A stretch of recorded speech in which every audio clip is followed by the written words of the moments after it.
People, deluded, I'm back again. Now, we've literally just beat Leicester City 3 goals to 1, but we know we've got 3 games in a week. We know in a couple of days it's Europa League action before we play Palace on Sunday. So yeah, Europa League, it's great that we're putting a run together in all competitions in the Premier League, but specific better yet, moving like I can't say words, to Europa League, Sporting Lisbon.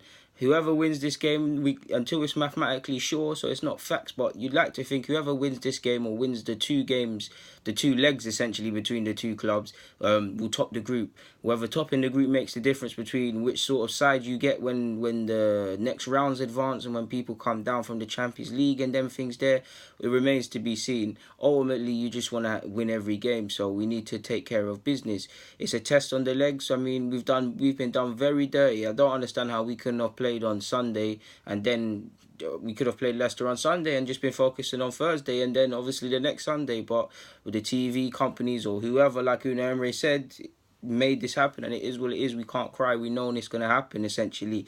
So yeah, it's going to be a test on the legs and things like that. Now, Sporting, I know that a lot of players, I think Gelson Martins, Patricio and a couple others, Rafael Leao, a couple others, Gelson Martins, got rid of their contract or got their contract terminated after what happened in the summer with the Ultras and things. But when someone says Sporting Lisbon, to me, it's a big club. When someone says Sporting Lisbon, it's certain, you already, someone says Portugal to you, you think Sporting Lisbon, Benfica, Porto, to a degree for me anyways, Braga, not really like that, but they're the 3 sides previously that you would say in the same way someone says Italy, you're saying Inter, Juventus, AC, you get where I'm going. So regardless of where they currently are, you'd think they're a powerhouse or they're someone to be scared of. Playing away to their place, it's going to be a partisan atmosphere. Portuguese fans are passionate. Portuguese sporting fans, one of the most followed countries, clubs within the country, within the land, are going to be some of the most passionate fans. So if nothing more, it's going to be a hostile environment, a deep environment. It's going to be fantastic for the footballing occasion, but specific to us, they're going to do everything to intimidate us.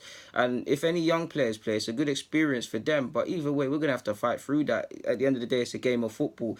We know we've just played. They probably get, it's Monday, they'll probably get Tuesday off, probably a light session on Wednesday or so before flying off, and or something like that. And they might have a light session on the day of the game, or they might fly over on Tuesday and have a session on Wednesday in Lisbon. I know Unai Emery's changed in the sense that he doesn't have a session with European training. When it's European games, from what I read, he doesn't have a session at London Colney, our training ground, before going on over abroad to wherever we've got to play, which Wenger used to do. He does it when he gets over there. So it'll be a test on the logistics and all of them things there. I'm looking at their stuff. They played on Saturday as well. We've played on Monday, so they're gonna have fresher legs, or they should have fresher legs by that logic. They've got 4 clean sheets this season as well, so they know how to score goals. They know how to keep clean sheets. We need to do what we need to do. Both sides are on 6 points. Like I said, this is a decider of sorts, because whoever wins this and gets something when we play them at our place puts themselves in a good position. We've both got 6 points. The other 2 clubs that currently don't have nothing, you'd like to think that will change because they're both playing each other. But it is what it is. They've still got some talent. They've got Bastos, who somehow manages to score goals. He might not have the most illustrious record, if I remember rightly. They've got Carlos Mane. They've got the experience. They've got Nani, who Arsenal fans know Nani. We know Nani from when he was putting the ball on top of his head and dribbling past our players. They've got talent. They've got Constantinos. I can't say his name. I just remember him a couple of years ago from the under-21s Dutch side in the championships, and he hasn't really progressed. I don't think. Again, it's bad because I haven't really looked at their tactics or had time to look at how they play and stuff, people. But they're 5th in their league campaign, or in regards to trying to win the league title. Whether that's poor form or depleted squad because of what happened, I don't know. But they're 5th behind most sides, or most of the top sides. So they might not be in the best form, and they might have a test on their players. So which, on one hand, we can take that to our advantage and give them and scare them and things like that. But on the other hand, when you're not in good form and things like that, it's always good to play a big team or a team you expect to lose. I mean, no disrespect to Sporting, and not to say Arsenal or Barcelona, because we're not. But Arsenal versus Sporting, you'd expect Arsenal to walk away with 3 points, or it would raise more eyebrows better yet if Arsenal didn't walk away with 3 points. So it's quite frankly, we need to win it. It's a football match. We need to win it.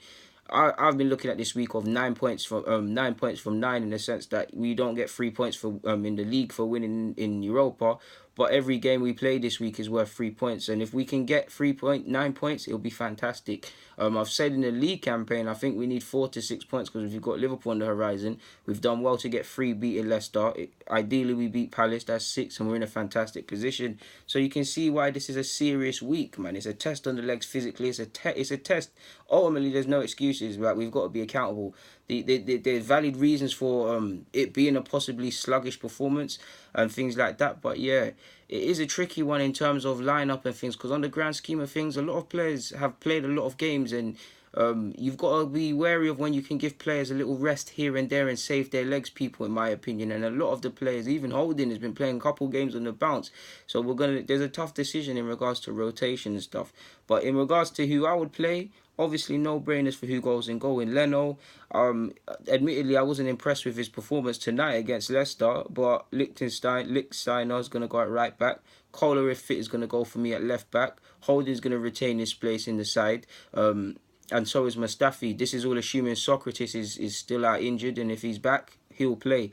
Midfield, I would love Maitland-Niles to be fit, so if Maitland-Niles is fit, I would like him to play, but there's also scope for actually playing him at left back, bringing El Nene in to partner Guendouzi, to be fair, and things like that. I was going to play Mkhitaryan, but I'm going to go with Ramsey and Guendouzi, so a midfield of Ramsey, Maitland-Niles and Guendouzi, although there is scope to bring in El Nene possibly if Maitland-Niles isn't fit enough to play contact football or wherever he is on his fixture list.